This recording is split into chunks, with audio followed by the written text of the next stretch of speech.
Hello and welcome to What the Lux with me, Fred Moore. And me, Anant Sharma. Together we lead Matter of Form, a design consultancy specialising in brand, digital experience and content. And this is a podcast that calls time on tired ideas of luxury. Alongside industry luminaries and thought leaders, we explore what truly defines category-leading products and services. Today on What the Lux, we're joined by Anthony Costa, a friend and leader whose career has helped define modern luxury hospitality. From the Burj Al Arab in Dubai, which is where we are now, I'm a bit jet-lagged, was going to wear sunglasses like everyone else here, but that would be weird, to Mandarin Oriental's flagship in Hong Kong, Anthony has shaped experiences at some of the world's most iconic addresses. Currently, he's head of hospitality and lifestyle at Candy Capital, Nick Candy's very well-known and very prolific interior design and development management company. He's bringing his passion for true craft, timeless value, and emotional connection to a new frontier, blending world-class service with luxury living. Anthony, it's great to be here. It's great to have you. Thank you for joining. Thank you for having me. It's great. And since you're a friend, you should call me Tony. Tony. Anthony is only for those guests that never knew me, so my staff could identify the good ones and the bad ones. I just wanted to make sure that if a listener bumped into you, they'd address you by the correct formal. It's okay. Okay. All right, Tony. Let's go for it. So you've had this incredible career that spanned, there've been lots of different versions of Tony. Can you just talk to us about what led to your passion for hospitality and give us a bit of context to your career, because it's fascinating? Yeah, I was blessed. My father was in hotels and I grew up in Glasgow and he was a hotelier for this wonderful Scottish company called Costa. And it was a Greek background. That's where the Greek heritage comes from. And I just grew up in hotels, so I knew everything about hotels and was at school, never planned to go into hotels at all. And sadly, when I was about 19, my father passed away. And you're thinking what to do. You want to be near to your mum. And I just got into hotels. Naturally, I knew the people in the company. I liked what I saw. I was always intrigued by, look at how they walk in. They're beautifully dressed. And why does this guy ask for a macchiato, but his milk on this side and just the foam? Everything was so unusual, but it was intriguing. And no day was the same. And there was always gossip. Right? I got to know all the people in the hotels and I knew all the gossip. I knew everything that was going on.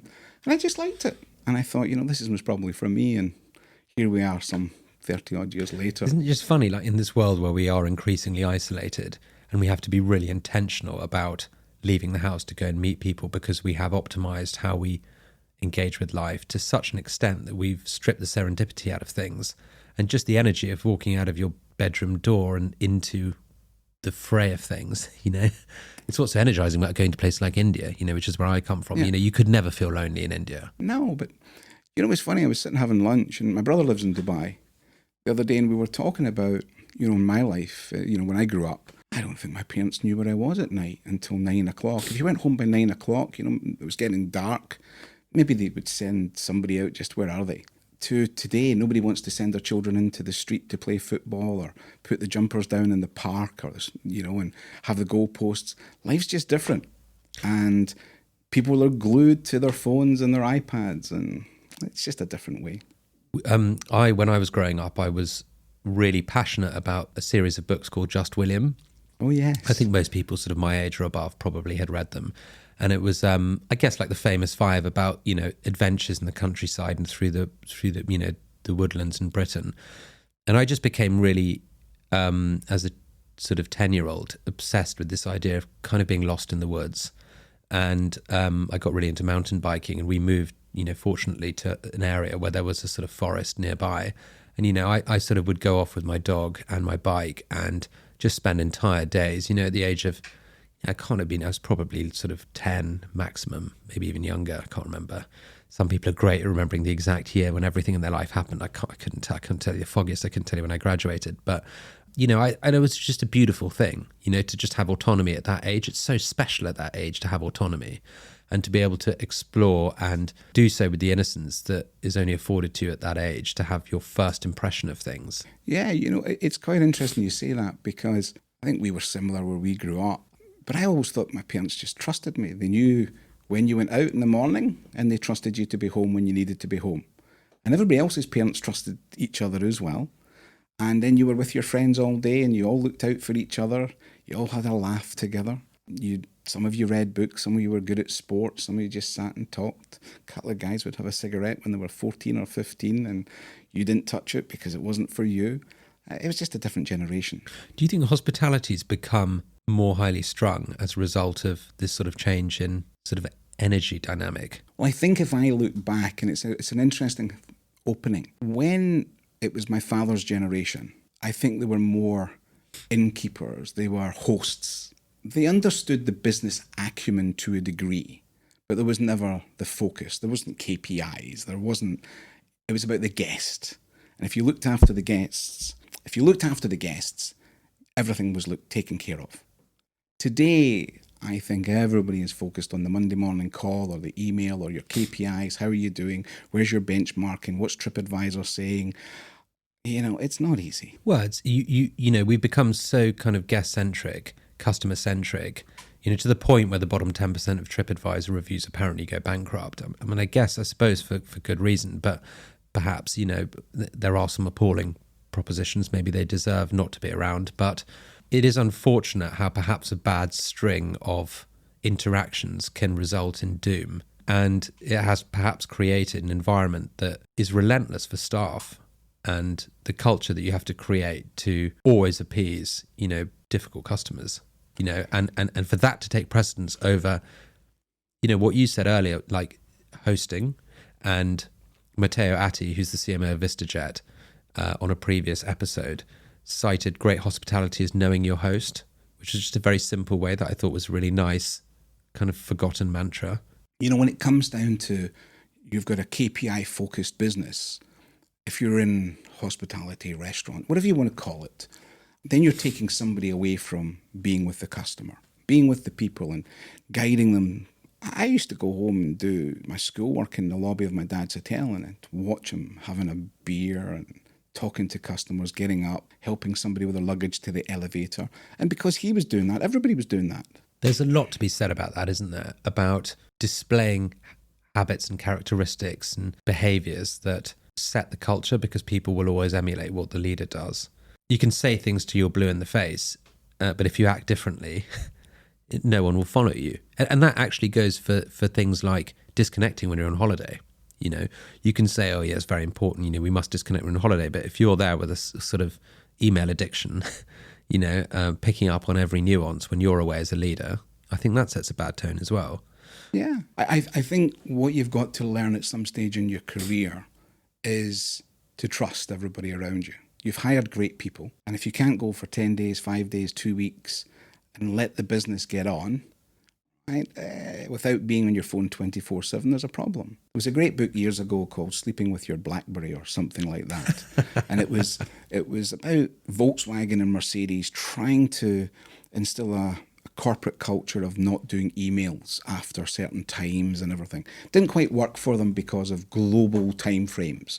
But I loved the idea. And I thought, well, I could do that with my team. I'm open. I can say, I'm not going to send you an email after 8 o'clock at night unless it's a guest-focused one that there's a guest in the hotel and they need something or they're having a problem. And then I need a reply. Other than that, I don't need to send you anything before 8 in the morning and after 8 at night, because if I do, I'm taking you away from your time. Yeah. So you try. Doesn't always work. Yeah, I half agree with that. I remember in COVID, Portugal tried to implement a rule that made it illegal to send emails as a boss to staff after working hours, which I thought was very odd for a company that was also trying to promote a global nomad visa. because I feel like one almost reinforces the 9 to 5 indirectly. Really, we should be creating a culture where people have a sense of what is urgent and what is important, and knowing it's okay to not, have to respond to things, rather than stopping people writing things or sending them when it might suit their own rhythm. I say this is a nighttime person. We could debate this one forever, because there's just the individual who has to reply to all. Yeah, and then that starts the reply to all chain. And before you know it, it's 11 o'clock at night. There's 20 emails on something that's really quite simple that could have waited till the morning. So there's never a right and a wrong. But if you're as a leader, I think, and you try your best to to teach people to send what's important only and reply to what's required in those out of office times or out of work times or the weekend, whatever it might be, then at least you're trying. At least you're getting there. I mean, let's move on for this. This, I promise I will, but I just can't help but pick up on the reply all comment, because I couldn't agree more. The cost of pressing reply all, which we're all guilty of, is so high. You know, you forget how many minutes and cognitive processing that requires, and the sense that people ought to reply or add some value to a chain every time you press reply all, rather than being considerate about the people who are copied. It's just extraordinary how easy it is to basically kill other people's time. I think this is an episode by itself. It is an episode by itself. But it does sort of segue into a question that I wanted to ask you about leadership. You've held many leadership roles, and I think it's a very unique form of leadership, what you have to do in the roles that you've had. You know, you have to be in the boardroom, but you also have to inspire staff on the front line. You're a bridge to those things. You also have to do it in a variety of different cultures, where there are different contexts and there are different considerations that you have to play into. You know, how has that changed? How has that exposure changed your own belief about what success is? So look, when I was young, you know, sometimes I'm ashamed to reflect upon it. You still seem incredibly young to me. Yeah, well, I wish. I think, you know, when you're young, you're dynamic, you want to get up that ladder. And sometimes you burn people because that's the success route. And then, like a good bottle of wine, you age a little bit better, you mature, and you start to reflect and see things. And maybe I was lucky as well that, you know, parenthood and different cultures, going to different places, allowed me to have to think carefully about how I approached my leadership. And an interesting one maybe was when I was in Japan. And I used to do these town halls. They were great. 600 people in the room. You'd come with a translator.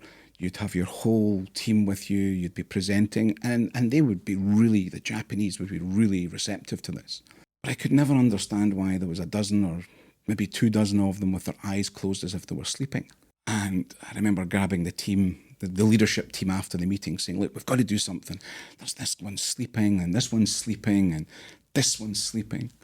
And Yuka, my secretary, turned around and she said, boss, here in Japan, the culture typically is that they close their eyes because they're blanking everything around them out.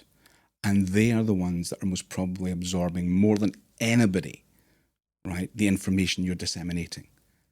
So I felt like an idiot because the ones who I thought were least engaged were actually the most engaged. And they listened, they took it all in. They didn't want anything to disturb their brain. And it was fascinating. And as you go from one culture to another, I think you got to prepare yourself in advance a little bit, understand the questions, ask, don't assume, take your time before you think about it. Can you talk through the different roles you've had and how that's shaped your perspective on business and leadership? Because you've had many varied roles that have brought you to Candy Capital today, and I'm interested to hear about them. So I think there's a couple of things. I've had roles and I've had bosses, leaders. And I think you gravitate to your leader, you watch the industry. So quite early on in the industry, I realised I wanted to work for Four Seasons. There was a wonderful man called John Young. He was he was the head of human resources.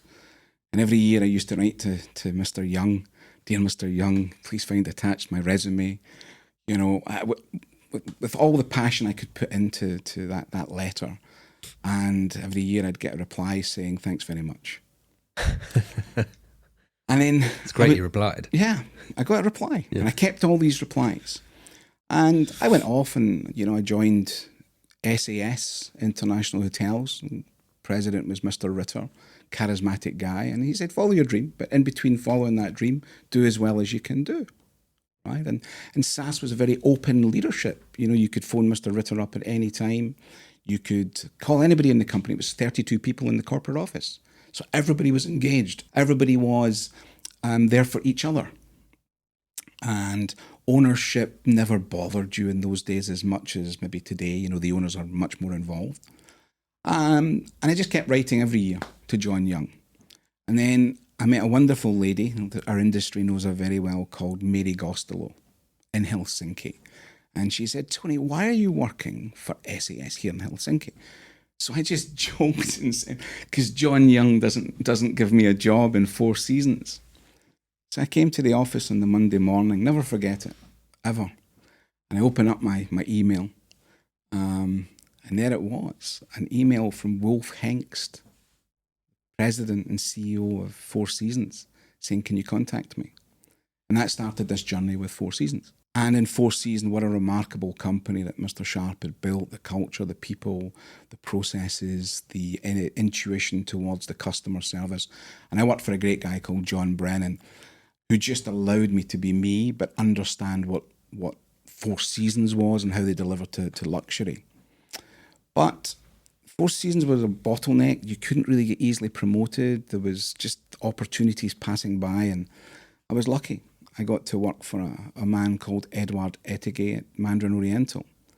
And maybe that individual understood me a little bit more than others, that I thought I was highly creative, thought I was disruptive, had a bit of an ego at that time. I knew I could do things. And he took me to Hong Kong, gave me an opportunity in Hong Kong, and I was at the landmark Mandarin Oriental, which had just been opened. And the lady who had opened it was a lady called Suzanne Hatcher, a marvellous hotelier, like a true hotelier. And she'd opened it really well, and she had moved to America, and all the bones and everything were there, and it was just a matter of how do you put the vision of taking the landmark Mandarin Oriental and ensuring it was not perceived to be the Mandarin Oriental, which was 1,000 meters across the road, right? Which was not an easy thing to do, because everybody expected the sophistication and the culture of the Mandarin, but this was a totally different proposition. It was 100 keys. It was very boutique. It's a younger generation you were trying to pull in. And we did all sorts of great things there. We were very innovative, and people allowed me to be that way. And then I got off to Tokyo. I kept saying, no, I don't want to move. I want to challenge myself. I want to go to Japan. I want to see if I can be a stronger leader. And did some business school in between, went to INSEAD. And, you know, the Japanese culture is so far away from everybody else. Right? We talk about the closing the eyes. When you sit with a Japanese person, very often they make a noise when they're listening to you. That's just to make sure you know they're listening. Right? So everything's engaged. You're focused on what they want. They communicate everything. They record everything and manually in those days. And it was just an amazing place to learn about people. Hospitality was very gracious there, is in Asia anyway, is in 4 Seasons. That DNA is similar wherever you go. So you're taking it, twisting it, tweaking it. Yeah. Challenging it a little, because I think it's okay to be a little bit disruptive, right? It's okay to push the envelope out. And I loved working for Edward and his leadership team, because they supported that disruptiveness, that, I work for a company, but I'm going to go and do this anyway. And I did a couple of great events that, had I asked, I did one specific event with my team in Tokyo, and if I had asked to do it, I was probably being told no. So I didn't ask to do it. I only told one lady, who was a lady called Jill Kluge, the PR lady of Mandarin Oriental, head of communications. Sorry, Jill, if you're listening. And I had agreed to bring Noma, the restaurant from Copenhagen, the world's best restaurant, to Tokyo for 5 or 6 weeks, and close Noma down and bring all the staff. This was way above your pay grade, your authorization in many ways. But it would reset the hotel. It would reposition the Mandarin Oriental Tokyo. Just after the tsunami, Tokyo was just getting back on its feet. So I said, Jill, look, I'm going to do this, but don't tell anybody, please. And you'll have to guide me when to tell Edward. So I swore 3 people in my team to secrecy. The Noma guys didn't tell anybody. And then the day before the press release, I get a call from Edward. I was in New York to do the press event. Hello, Tony. Do you want to tell me something? So I told him, and I explained to him why I didn't go through the channels, and he loved it. He loved it, and it became such an event. It was an education for the Japanese team to see the intensity of Rene and his team. It was people making friendships that were lasting. They were there for some of them were there for 4 or 5 months. But it was just an amazing event. It was something the Japanese customers just loved. People came from all around the world. And yeah, we made a lot of money from it. But it just was a great event. And I was lucky that I worked for Edward. Just to satiate my own curiosity, can you just talk more to the Japanese business style? Because you spent time there and you get a very intimate understanding of things when you work in the world of hospitality. Hospitality is sort of ambassadorship for culture. And so can you just speak to, I'm just so interested now you've sort of touched on it a little bit, the differences of working in Japan and the things that struck you and stayed with you? I think in Japan, the first thing is the level of respect everybody gives each other. From the chairman of the owning company all the way down his leadership, they give you respect, you give them respect. Everybody works as one. They work together to get something done. The Japanese typically demand an association in everything. They work together to make a decision. I wasn't like that. I was a little bit, okay, I'm going to see this. I see this vision. I see this gap in the market. I see an opportunity. I don't need to talk to many people about it. I just need to get it done. But in Japan, if you're going to bring in the people around you, you need to bring them in and talk to them and lead them. They want you to be energetic. They want you to be sure, Anant, that what you're going to do is going to be successful. So, they challenge you to make sure your communication is spot on, that your research, why you want to do something, is thought through carefully. Now, you say these two. Now, is it going to work? Is it going to be successful? Because they don't want to do something, change something because it's going to fail. And at all levels, from the highest level to the lowest level, they're part of this journey. And I found it really interesting because I don't know if you've been to Tokyo. I have. To help you understand how a process works, I was in the car one day and I was driving past something. It was a Sunday afternoon, just been golfing. And I saw this flame in a window and I thought, oh, what's that? So I said to the driver, I said, could you stop? Stopped, went into this little restaurant. I said, what are you doing? What are you doing? What are you doing? And the man was touching this dough as if it was a newborn baby. I mean, his hands, the way he just touched, and he was throwing these wooden chips into this open pizza fire. And it was done with style and flair, and he had a temperature gauge to see what the flame was. And then he was putting the dough inside, and I just watched them. And this lady came and I said, what are you doing? And I said, what is this? She said, it's a pizzeria. So I asked all about it and they explained A to Z with such pride, like an attention on everything. So I called my management team on a Sunday. I said, I don't care where you are. Sorry to your families. Get yourselves here now. Sent the pin. 6 months later at Mandarin Oriental Tokyo, we decided to open an 8-seat pizza bar. Pizza on 38th, it's called. And I think it's one of the most successful pizza operations globally in the world. It's certainly recognised. Same chef, Daniele Casson, we brought him over from Italy with his mother's recipes, with his recipes, and we stuck to our guns. It was going to be very Japanese in structure, not many offerings, a little twist here and there. So specific on the pizza cutter, we got it from a wonderful Japanese swordsman who made it. Everything was done in great detail. That's incredible. And it was done for $49,990 because I wasn't allowed to spend more than $50,000 without getting approval. But I was telling the owners about it, and you disseminated this to everybody, and you got everybody's buy-in. And then I went to the media, and the media decided, a little guy called Suzuki-san, he was the editor of GQ magazine, and he dressed in Tom Brown with brogues and shorts. A bit like Just William. Yeah. You need to go back, right? If you think about it. And he came and he called this decadent luxury. And this went all over Japan, that you had to go to the pizza bar on 38th and drink Krug champagne with a pizza. And from that day, the bar's been full ever since. I mean, that Mandarin is also, it's a special place. But again, I go back, Christian Hassing, who set it up, he opened it, Christian and his team. I was lucky. I took over hotels that were well structured, well brought up, and I could just put my creativity hat on. Yeah, that's what a great job. And that's what I love doing. I could be that creative catalyst for people. And you talked about inspiration. I think that's what inspired the staff, the colleagues. What do you do after that? What?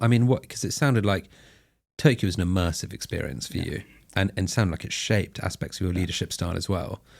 It was a plus and a bad moment. I got asked to go back and run the flagship Mandarin Oriental Hong Kong. Right. And, I think at that time they wanted to renovate it and reposition it again. The Rosewood was opening, the Peninsula was being renovated, the St. Regis was going to open. There's a lot happening in Hong Kong. But I sort of went back. I was asked to go back by Edward, and then he left the company, he retired. And it was a change of guard and maybe an apprehension about renovating and spending too much money. And that's where I was good, I think. That's where I brought a value that some could and some couldn't. Transformation. I think I had that vision. And we worked on it. We did look at things, but I just felt it was getting a bit slow for me. And I wanted to challenge myself a little bit. And I felt that being at the Mandarin Hong Kong, if it was going to stay the same, I wasn't the right person for that role. Yeah. And I think it was wrong to cheat everybody that, well, you're going to be there, do it. You'll do it well, but you're going to cheat yourself because you're not pushing yourself to be you. And I thought, okay, let's move on. Let's find something a little bit different to challenge yourself. And I was fortunate. I knew the president of Wynn. I went over to Macau. And I mean, I use this expression that you were sort of the king of the castle at the Mandarin Hong Kong, and you were a prince in a little palace in Wynn Palace in Macau. You were a nobody. Yeah. These leaders were really amazing people. They had 10,000 staff, and it was a business generating $1.5 billion EBITDA. It was a different planet you were on. It was actually the same process. You just needed to win respect and gain respect of the peers around you, and make sure that Thank you. You could communicate, you could innovate, you could drive quality. Mr. Wynn was all about quality, all about service. He felt that if you could do it in the Mandarin Hong Kong, you could do it in Wynn Palace with 1,800 rooms. And we had great people. I mean, the senior team at Wynn Palace were just unbelievable. They were relentless, but relentless with fun. We had good laughs, and I think that was interesting. But I didn't want to be in Macau long. What was it like? Like, it was fascinating. It was this island next to Hong Kong, full of casinos. Yeah. 95% of the population was Chinese speaking. Just wasn't for me. I tell you when I struggled. I did not struggle in the job. I loved being at work. Yeah. The problem was outside of work. I'm actually quite introverted. I like my own space, and I just didn't click into Macau. Yeah. In work, I felt super. I really enjoyed it, but I just didn't enjoy Macau. I don't know. So I struggled a little bit, and I had the opportunity to move to Dubai and take on the Burj Al Arab, which was meant to be at that time renovated. And a lot of changes in Jumeirah at that time. It didn't get renovated. Stayed there for 2.5 years till sort of COVID came in, and then moved for the same owning company, Dubai Holding, to what was then Caesar's Palace. I'd worked with the casino people. I think there was a blend, and I had a great fun. I have to admit that Amit Kishal, the CEO of Dubai Holding, I think he just knew that I'd be the right fit for him, and Caesars and everybody would fit together. That's where I go back about working for your boss. It's so important. If you work for a boss that you enjoy, you just love it.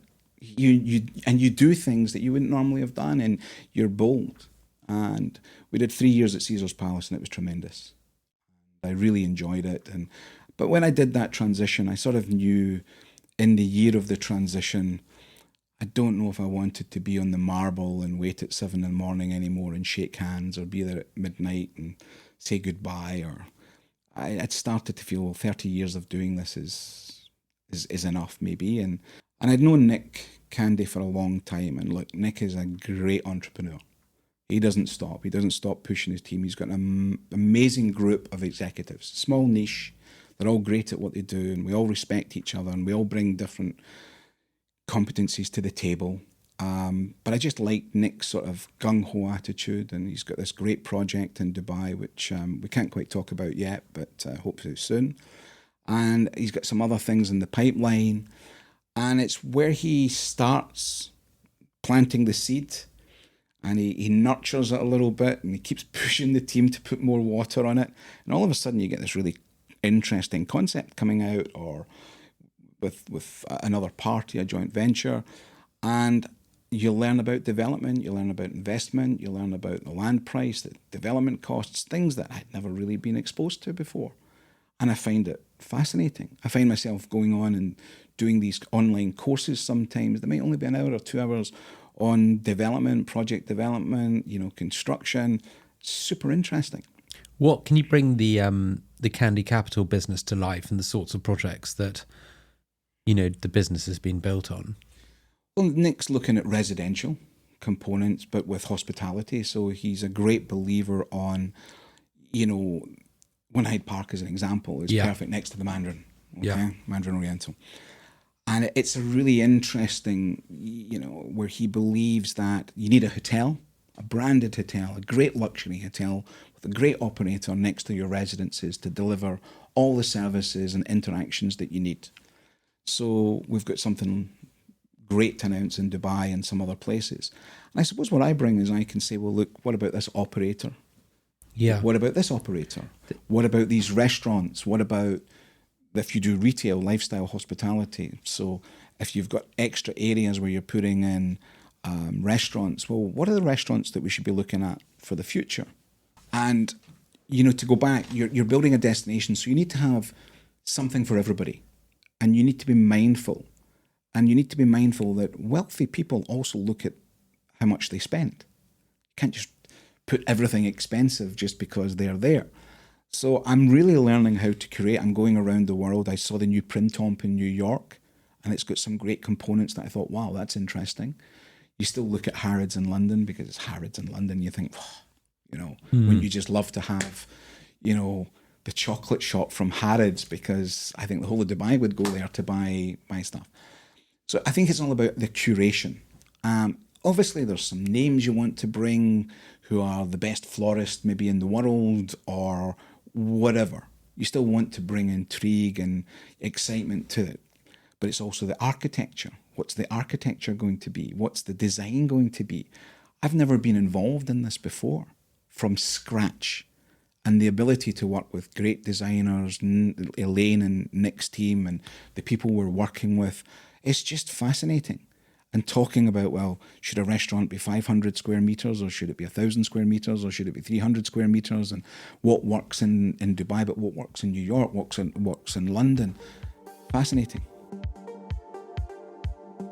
One of the things we like to focus on in this podcast is just the changing notion of value. I find it fascinating. Why do we value certain things? Why do we not value other things as much? And, in this age of instant everything, what still makes luxury feel valuable?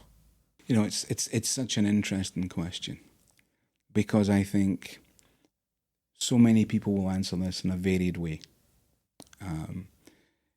For me, I look at craftsmanship. I look at time. I sit back and I ask myself, this watch is beautiful. Right? It's a nice watch. It tells the time. I've got another watch that has a story to it. And that story to me is much more valuable. There's a story behind the maker, the person who put it together, the design, the enamel on the face. So I sort of look at the story more than I look at anything else, just to understand what's the story that creates that value. It's funny, isn't it? Because story is clearly so important. And when one talks about it conceptually, it's easy to forget how different and rich every story is. Do you know what I mean? Yeah. The word itself can often just sort of mask the uniqueness of every story and the meaning that it imbues, any product or service. You look at some of the most luxurious brands, how they started. It's the story, isn't it? About the saddle for Hermes, the travel trunk with Goyard. It's the story. And I think, I was always fascinated with the story. I was fascinated with, be it Baccarat Crystal and their story, and Madame Taittinger and the family. And, I was fascinated by Lang & Söhne watches where the craftsman makes it 3 times. The Patek guy doesn't, and that's not... The value of a Lang & Söhne watch versus a Patek is different, but the story behind that person making it 3 times, taking it apart 3 times, wherever we go. But isn't it funny how in this age of abundance, story is the thing that is left that is truly valuable? Yes. We're wired for the campfire, and I mean, look at the size of the entertainment industry. It's easy to forget that, most of the things we do are because of story. Yes. And we actualize through story, and we connect with each other through story. I find it really, really interesting, like how basic we are in many ways. Yeah, how important that component is. Totally agree. Do you think the idea of value has shifted over the last decade? Incredibly. I think it's moving from being, the bling, I need to have it. I really want to have something that means something. Do you think that's changed in places like Dubai, which have been associated with ostentatious displays of wealth? Yeah, it's still there though. Yeah. Right. Look at the car parks. Yeah. Right. Yeah. It's still there. But I think there's a lot of, as Dubai grows, the people who are coming into it, they also bring an education, because there's a lot of wealthy people relocating here.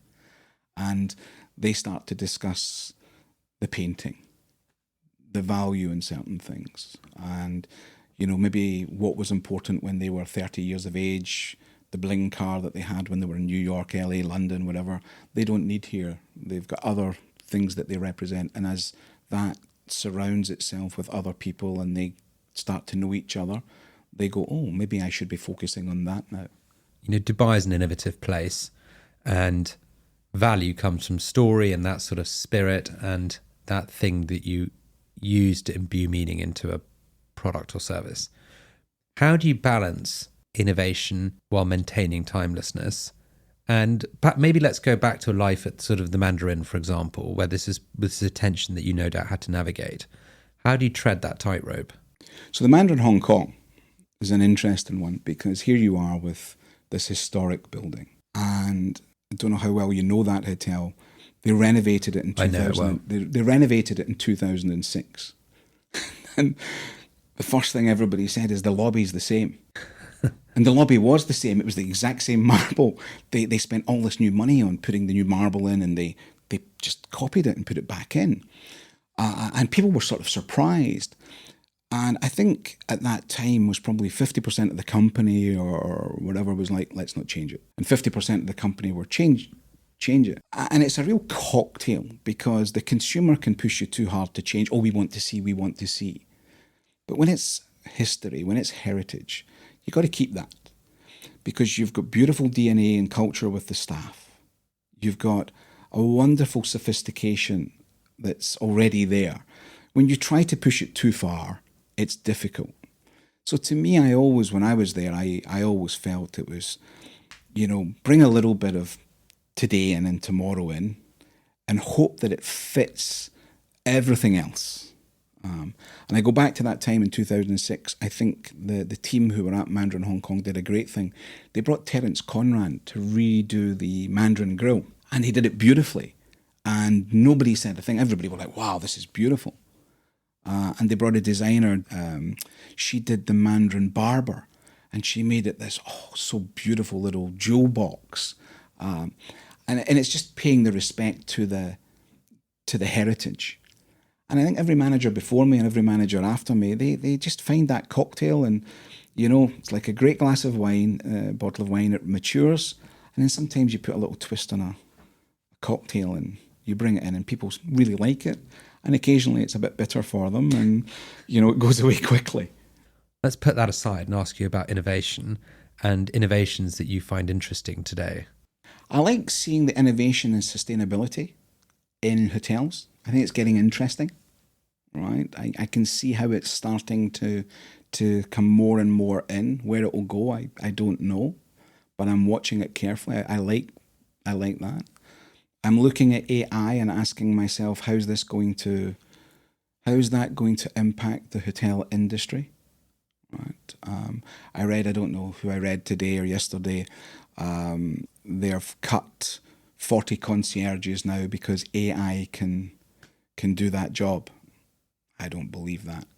I don't believe that those concierges around the world who can get me that table or get me that book or that whatever it is can be replaced by AI. So I think we've got to be careful, but I like a lot of it. I like how You can go onto this app, Martin. I don't know if you know it. It's like having your own secretary, right? And I think that's interesting because if it helps me become more efficient and gives me my time, allows me to have better quality of time, or people around me, better quality of time, I'm intrigued about it.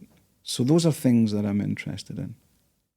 There are a lot of applications of AI in the back office that are less publicly celebrated because they're more boring. You know, companies like Winnow, for example, that actually has helped big hotel chains like Iberostar reduce waste by actually filming what gets thrown away and then, you know, analysing how fridges should be stocked the next day or how menus should be altered, which I find that side of things pretty fascinating, you know, the invisible impact of AI. Yeah. And I think it's about, again, sharing what's successful, how that's shared, I'd love to see the younger managers in my industry participating in it more, working with it more, being part of working groups, you know, development to see.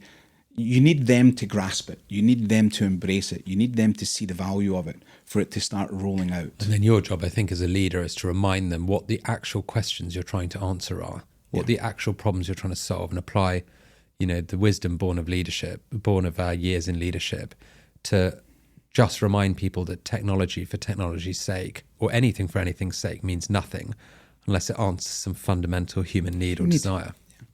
You know. How do you, Tony, how do you translate a brand's cultural identity into a sort of real lived guest experience at scale? It's always fascinated me. Like, how do you take something and then operationalize it? And yeah, you know, I don't think people really understand how complex opening the door every day. Well, you don't really close the door of a hotel, but opening up every day and starting again, how demanding, how many components, how many cogs are going around and to get that wheel moving. It's a lot of people, and it's a lot of people being dedicated, being meticulous, being seamless in the way you put things together. It's just not an easy morning at all. What's a day in the life? What's the day in the life of a when you're running a hotel? It's tough. Well, what you're up at, you know, sort of, you're basically like sort of. You're up early, you're in the hotel. I think most GMs are in the hotel no later than 8 o'clock in the morning. They're there 8 o'clock at night. You've been the week before looking at who's arriving next week. You know, what do they like? What do they not like? What flight are they on, right? When are they arriving? You know, that amenity that goes in your bedroom when you arrive, it isn't just all plucked out of the air. It's, well, he's arriving at 11 o'clock at night. Maybe he's not had dinner. Let's put a nice tea in. Let's not put too much chocolate in. Let's put some tea and something soft in. You know, it's monumental. Then it's somebody's birthday, it's the child's birthday, or it's his wife's birthday, or it's the husband's 60th birthday. You're always trying to make sure there's the little touches that people know they're recognised, because that's what people love. They love recognition. Tony, what would you change about your industry if you could change one thing? I must probably get shot now, right? I don't know who's going to listen to this. Look, I get a bit disillusioned with the word 5-star. I feel that everybody wants to say they're 5-star, but who are the true 5 stars? Now, I think Forbes try and put it there, right? I think they try. But, you know, I think if you really were to go around as a consumer, if you were going to be transparent as a company like Forbes or ratings and say, well, look, my coffee needs to be here in 12 minutes. I think a lot of the people that have 5 stars today that would not have 5 stars if that coffee wasn't there in 12 minutes, right? Mm-hmm. I'd like to see the bar being raised. I'd like to reset the 5-star and what is a 5-star in terms of service, in terms of product, in terms of experience, in terms of sustainability. I'd like to see it really challenged. And I think 5-star should become a little bit more elite, or maybe it's something above. And I'm sure there's a whole load of owners of companies and hotels that are going to not like that and say I'm an idiot. Maybe I am. But I think the bar needs to be reset. There are some terrible 5-star hotels. And you know, one would hope that you would go somewhere where design is valued. You know, I mean, that's the thing that it's different for everyone. But, you know, to go places that are 5-star because they tick the box in amenities, but are poorly developed and designed, depresses me. So for the listeners, Anant said that, not me, you know. But yeah, you're right. That's where I'm coming from. That I think there's a whole catalogue that could be revisited and reset. And you know, the word luxury, we're a luxury this, we're a luxury that, and it's just overused. What most concerns you about the world we're leaving the kids? You know, I ask myself, are we good house guests of this planet? I don't know if that's the right way of putting it to across to people, but you know, I'm not the best myself when it comes to looking after the planet. But the more I start to spend my own time and the more start to read and the more start to observe about it, I don't think we're great house guests. And ultimately, what we're going to be leaving this next generation may be that they're going to be the best fixer-uppers ever, if they can fix it. Or it's just going to be one big mess. But I hope we can just respect the planet a bit more. I do get concerned about the screen time that children go on. You know, isn't it, you're a father, you've got 2 young children. I think it's really terrible that I go to restaurants and it's that one child out of the 17 that I look at that's not on an iPad or an iPhone during dinner. He's actually at the table, quite happy being at the table with mum, dad, aunt, gran, whatever. And I'm looking going, oh, look, that's great. Yeah. You know, just to reinforce that point, because it's unique insight of people who have kids of this age right now. But, you know, we've been looking for primary schools that don't use screens, don't use iPads in classroom. And it very, very much limits your search. You know, I mean, they're like sort of Steiner schools and the occasional Montessori. And there are really not many options. And in Dubai, I know for a fact there are almost no options, and same in the US. So it's very, very tough because obviously there's a advantage offered by technology that removes friction and widens the aperture that you have on things. But there's a terrible bit of collateral damage to that, psychological collateral damage, that I think is kind of irredeemable in some ways. I mean, it's each to their own for this stuff, but I agree with you, which is presence is so important. And I say that as someone who battles with it as well. You know, I'm not like sitting here like a yogi. Look, I don't know. I don't know how it's going to go, but I hope we can find the way that we can get children to want to pick up a book or go and play in the forest and pretend you're a soldier or whatever you were, or camp out, rather than all be about screens. And when you're out in that forest, that you appreciate that greenery and that air and that tranquility and just the people around you. I hope we can get there. I hope we can tidy it up. I hope we can make it great. I hope we can stop the plastic being in the sea and the ocean, you know, tenfold to where we are today. And then Tony and Nick Candy, don't shoot me for asking this question. My turn to make that appeal. But if you did have to give up your job tomorrow, obviously, you know, you have an incredible job, so you wouldn't be doing that. But what would you do? Like, and I'm talking total industry career change, not just a brand that you admire. Yeah, I don't know if I could. I don't know if I would just dump my industry. You know, I've always wanted to. But if you had to, if I had to, well, suppose let's drift it a little bit. One, I would maybe want to have my own little luxury boutique bed and breakfasty hotel-y type thing in the Greek islands, right? Which is still part of it.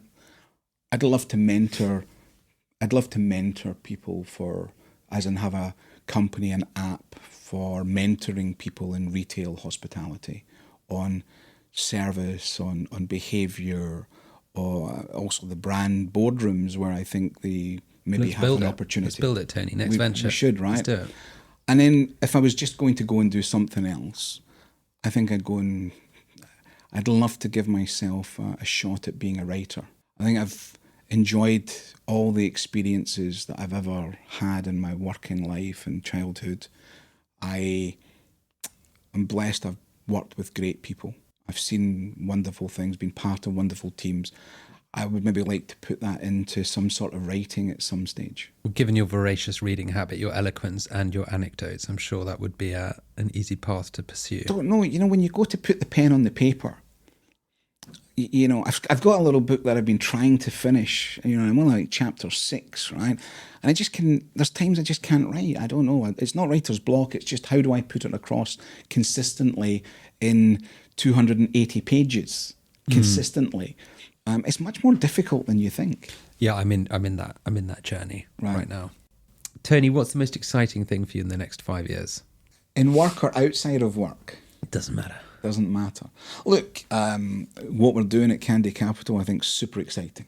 So I think to be part of that evolution, that journey, that build-up with the people involved in all of the projects is really quite interesting. It's fascinating. I love it, right?